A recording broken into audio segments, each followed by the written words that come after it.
Hello, NBA fans, near and far, really. We are here at Oracle Arena. Lina, Washington, Sean Cunningham, your ABC 10 sports team. The lights are out.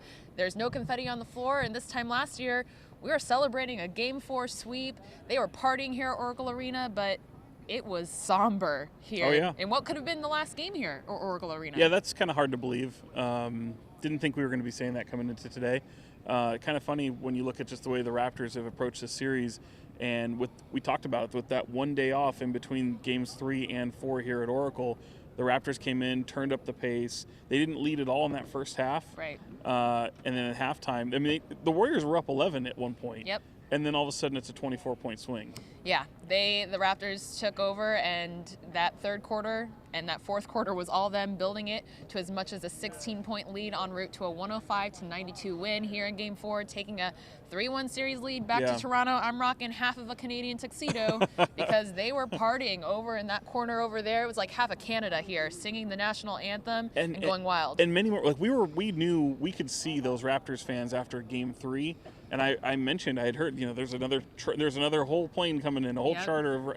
There were so many more tonight. Yeah. I could hear "O Canada" being played all the way in that by the Raptors locker room. Well inside. Yeah, it was interesting, and it's kind of funny. I mean, look, we're talking about Oracle, we're talking about this series. We talked about how the Raptors, they swept the regular season series against the Warriors. Mm-hmm. They're now 3-0 this season against the Warriors in Oracle, in this building. Granted, the Warriors have not been at full strength whenever they've played the Raptors. However, I mean, this is still a team that people thought would run through the entire league. And Kawhi missed one of those games in the regular season. And, it's so crazy. The Warriors have been shorthanded, and I thought that second half, they were absolutely gassed. Yeah. I mean, look, Clay came back, didn't play last in Game 3, comes back with that hamstring injury, fighting through some pain. He said it's not affecting his play, but he was incredible tonight. Yeah. And I thought between him and Steph, they were going to will this team to victory. I thought Draymond played well. Everyone else, you got good production from Kevon Looney, but look at what happens with the Warriors. Like, Danny Green was the story last game. Right. He was a non-factor tonight, and then you get 20 off the bench from Serge Ibaka. I mean, you can't really predict what the Raptors, what they're going to get, what they're going to give. They're so deep. They are so deep, and the Warriors can't stop them. They're scoring 120 points, and they finally get them to 105 tonight. Mm-hmm. But they held the Warriors to 92. Yeah, less than like 100 that? points. Yeah, Klay Thompson, 14 first half points, and then he finished with 28, leading the Warriors. 27 for Steph Curry, but again, not enough from the Splash Brothers in this effort. DeMarcus Cousins and Andre Iguodala, pretty much ineffective in terms of scoring, and you're going to need to put up the points if Kawhi Leonard's going to put up 30 plus. And DeMarcus is having a tough go. Yeah. I mean, Looney came in, and we thought we were going to see Looney in the finals. I mean, that was kind of the report that he was going to be out, and all of a sudden, nope, he's back. Yeah, and that was huge for them just to get another body available. Absolutely. And then DeMarcus, after that game too, I mean, that's really like shot to shot. Now he's like he's got 2 games where he's just looked just awful, especially defensively, and it's great when they can run the ball through him on offense, but defensively it's been really, really poor, and I know he's laboring. I mean, it's tough, and this whole team is, this whole team is banged up, and now they've got the daunting task of having to come back from a 3-1 deficit, and only one team has ever done that. 33-1 in NBA Finals, and the one team that did it, LeBron James and the Cavaliers, 2016 against a Golden State, team. So maybe, the hope is maybe they can get Kevin Durant back. We're going to hear from the team here in a minute. They're pretty confident because they say, hey, we've won 3 straight before. We're a good team. Yeah, against Kevin Durant and Russell Westbrook and the Thunder in the Western Conference Finals. In the same year. In the same year, but lest we forget because of what happened with Cleveland and the way that collapsed. But let's take a listen to what Steve Kerr, members of the Warriors, and Kyle Lowry had to say after what could have been the final game here at Oracle Arena. Take a listen. I thought they just took it to us right from the beginning of the quarter. Kawhi hit 2 threes immediately, and they turned up their defense, and they just got on a run, and we just sort of lost that defensive tenacity that we had in the first half. You just try to win one game. That's what we did a few years ago against OKC. Win one game and then you move forward. So that's our focus now. We'll fly to Toronto tomorrow and take a look at the film, see what we can do better, and try to win a game. We've won a lot of games over the years, so I'll try to win another one. That's not over. I mean, this is just not a good feeling right now, obviously. But like you said, we've been on both sides of it, and for us, it's an opportunity for us to, just flip this whole series on its head, and you got to do it one game at a time. It sounds cliche, and for us, that's literally the only way we're going to get back in this series is give everything we got for 48 minutes. Everybody that steps foot on that floor in Game 5. In our locker room, we were talking about believing. Everybody out there, believe that we can get this done.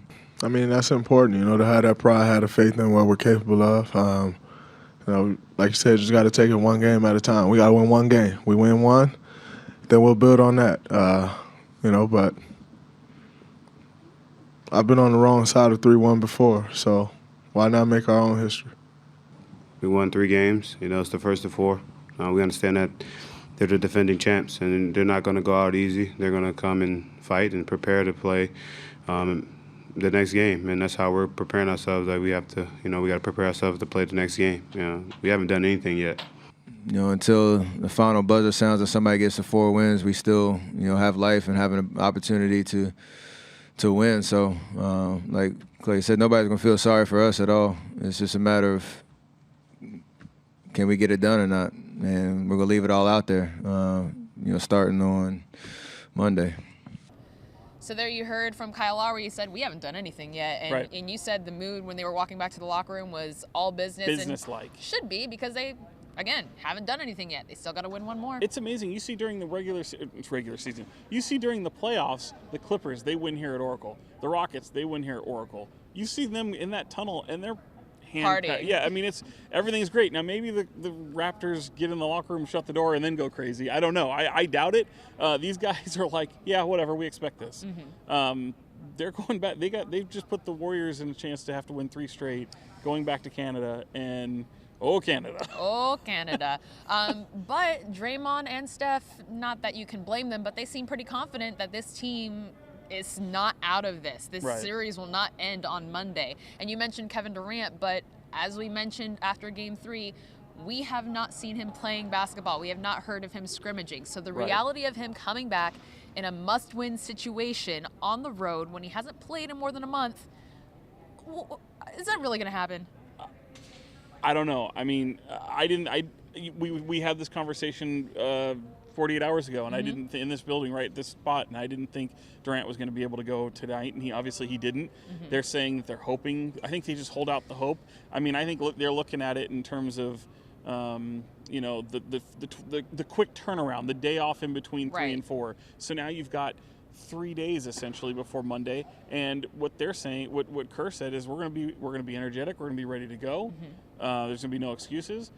If you can get a healthy Kevin Durant, glimmer of hope, but is he going to help you if he's coming off this injury? And I don't know. And the other part of that is try to tell Kevin, look, this arena was shut down for half an hour. Right. They brought everybody out from 3:30 to 4 o'clock. And we were here for sound checks, so maybe somebody was out here warming up. Gotcha. Kevin Durant. Well, trying to see how things are going. And then there's a picture that's kind of circulating on the internet too after Game 3, or after the practice coming into Game 4, where his wrap on his calf is well below his calf and down towards the Achilles.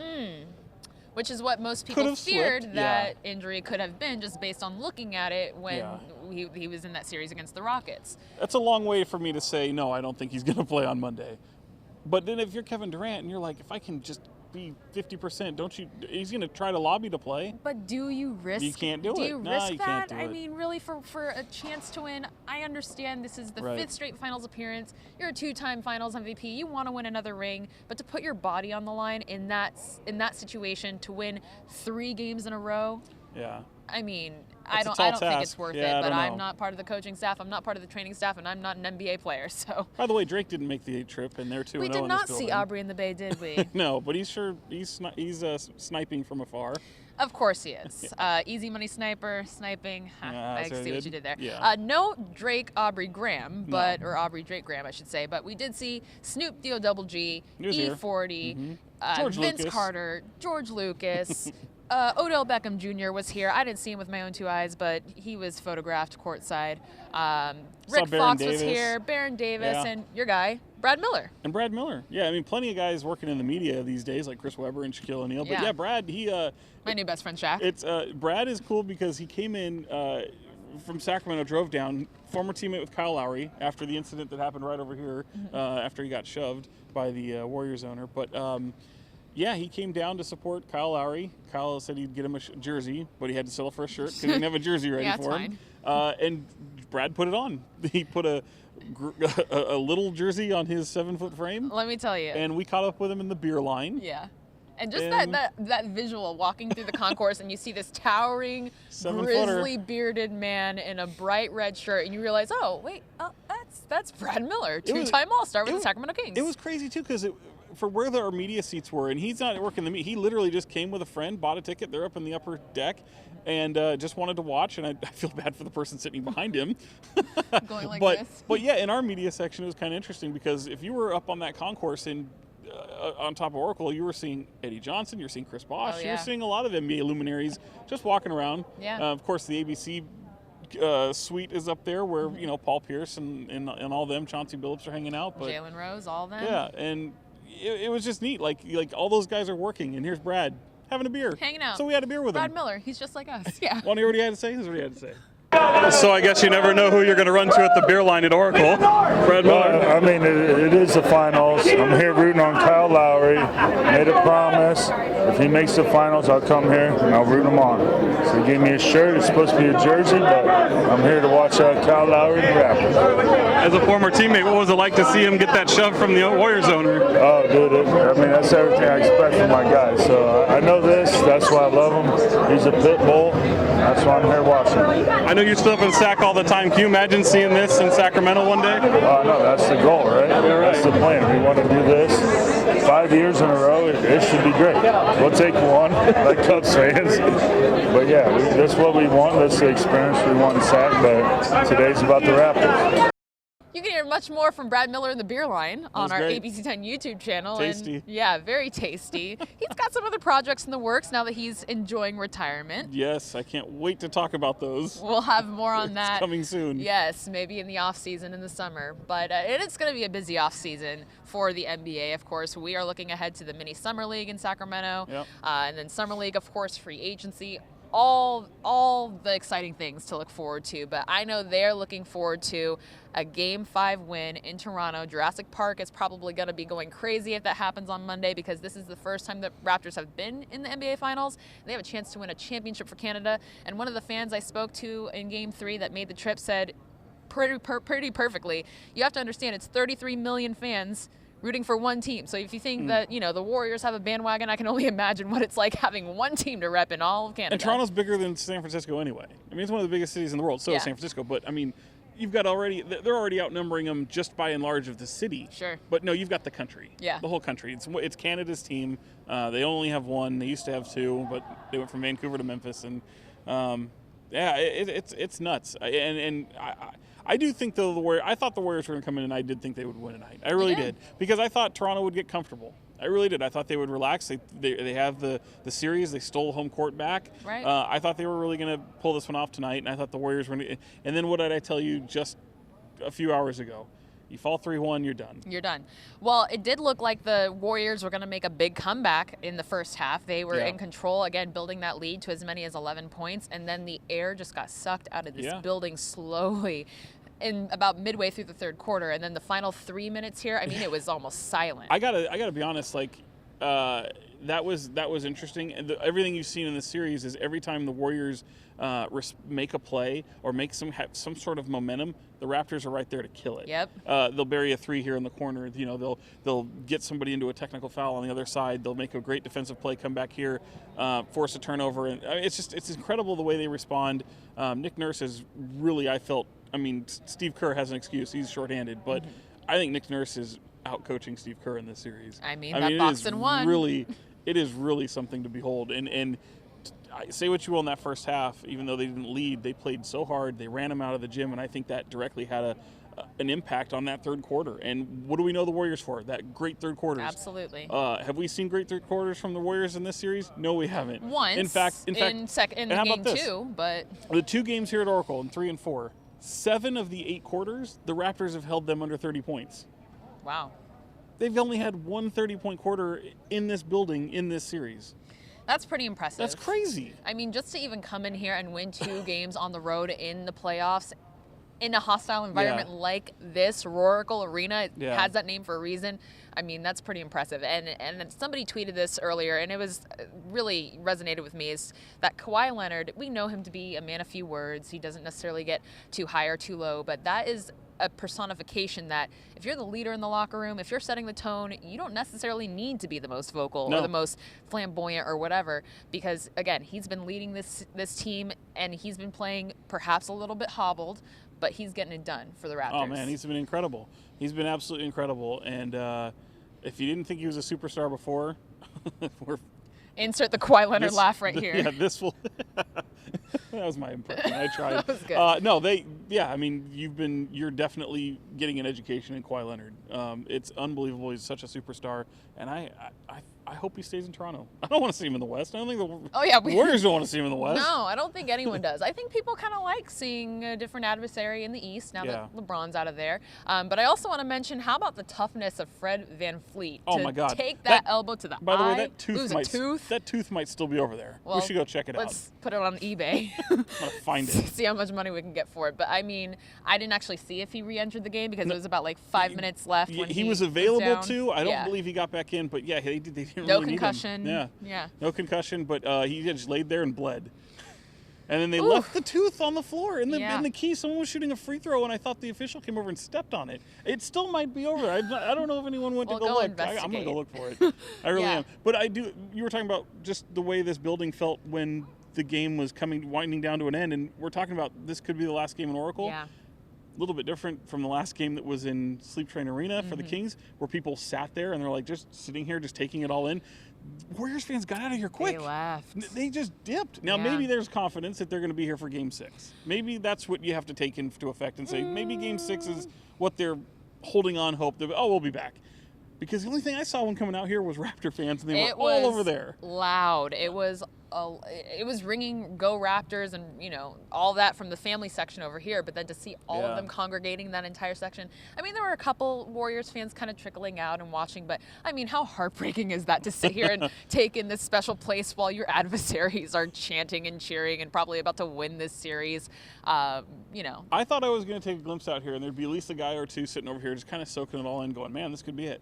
Yeah. I didn't see that once. I didn't see any of that. I mean, I don't know if they were sitting. Did you? I don't know if they were sitting. They were standing. Granted, some of the ushers might have been asking them to leave, saying that you need to go now. But it was interesting just kind of seeing the people hang out, and that was a different look from even Game 3 on Wednesday when people cleared out, probably expecting a bounce back win today. Yeah. But people, I think, just kind of trying to, reconcile their emotions of, wow, our team is about to get beat, and wow, this is the last time we'll be in this building. So, Hasn't I'm been sure a good week for the Warriors. It has not.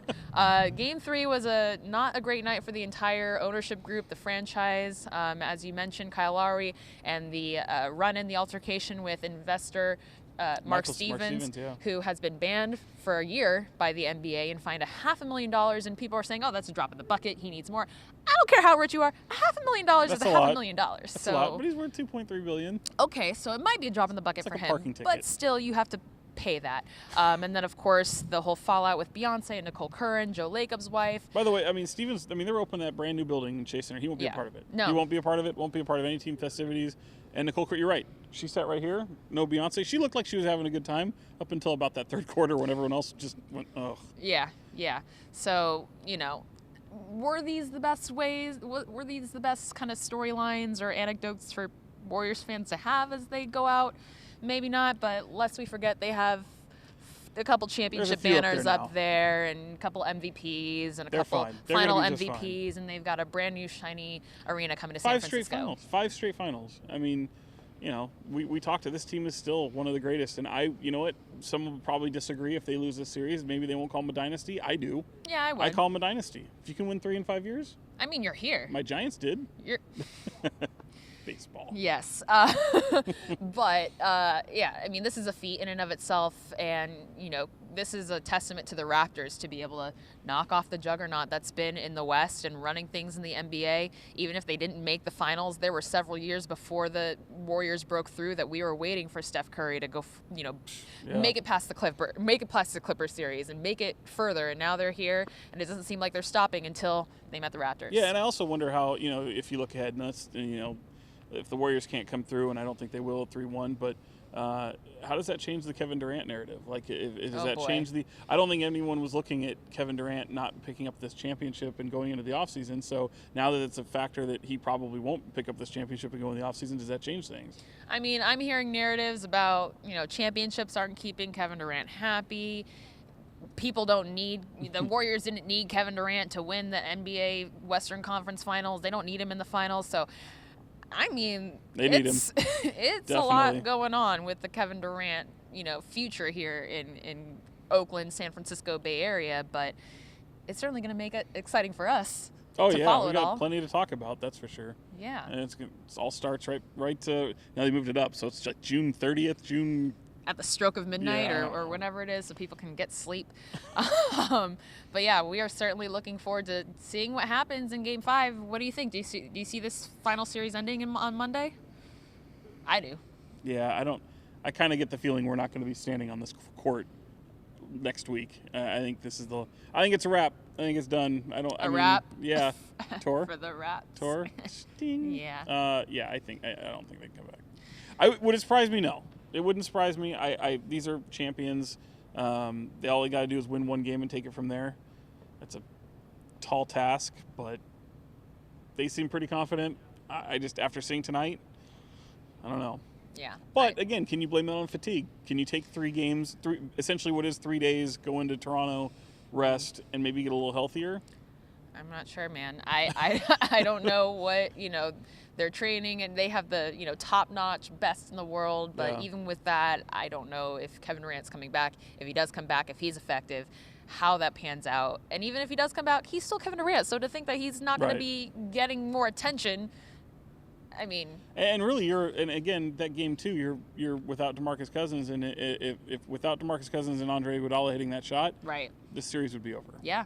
And that was maybe a lucky shot, but I mean, they had a 2-point lead. It's a great shot because he made it. Yeah, it was a great shot because he made it, but it was still a 2-point lead when he took it. So 2 or 3-point lead when he took it. So yeah, it just helped cement the win. Right. But who knows what happens if he misses that and they come down on the other end. They still had 15, 20 seconds. So gosh, this is, I don't know. It feels, well, my point is, if not for that game too, it still feels like they're getting swept right now. Yeah. And it shouldn't, because they won game 2, and that's why I thought they would win tonight. That's why I thought they would somehow band together, and I thought Looney would be that real big boost for them, and he was. But defensively, they just can't stop anybody. Yeah. So. Well, if there is a Game 6, it'll be here on Thursday. But before we'll then, be here. We'll be here. So I hope there's a Game 6.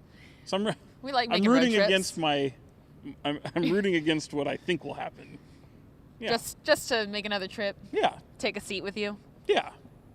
We'll see if it happens. Goes. I don't think it's going to happen. No. So we will be sure to see you guys on Monday after the game in Toronto. We've got live post-game reaction on ABC 10, and of course much more coverage from games 3 and 4 here in Oakland on our ABC 10 YouTube channel. We've got a whole playlist from this series so far, post-game reaction, media day stuff from here in Oakland. But yeah. Let us know your predictions. Sean Cunningham on Twitter, L Washington TV on Twitter. We've got a lot of video from behind the scenes with Snoop and all the fun celebrity sightings we had here in Oracle Arena for what could have been the final time. Yeah. So we will see you guys back here on Monday or sometime next week as the NBA Finals come to a close on ABC 10.